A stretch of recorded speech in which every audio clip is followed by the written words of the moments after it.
Okay, so I'm gonna show today breathing and coughing exercise. So I'm gonna start off by introducing myself and telling the patient what I'm gonna do with him today. Okay, so hi, I'm Mrs. Hernandez, and today we're gonna do coughing and breathing exercises. Coughing and breathing exercise are important because especially right after a patient has done surgery. So we're gonna start off by telling the patient to sit up. Can you sit up for me? Like this, and then okay, so we're gonna do breathing exercises. So we're gonna breathe in and breathe out just like this. Okay, now you try. Okay, now do it one more time, 2 more times.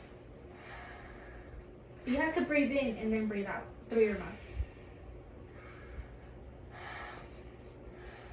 Okay, and now we're gonna do coughing exercise. And coughing exercise usually, sometimes it can be painful for the patient, especially right after surgery. So sometimes we can put a pillow right by the stomach. So you will get it like just like this.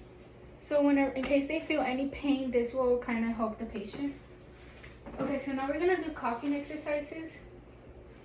And you're just gonna breathe in and then cough to the side like that.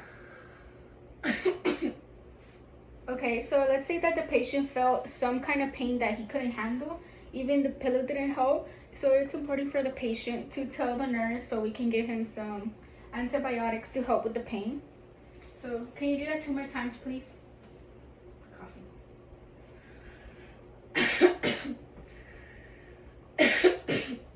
Okay, so those are breathing and coughing exercises.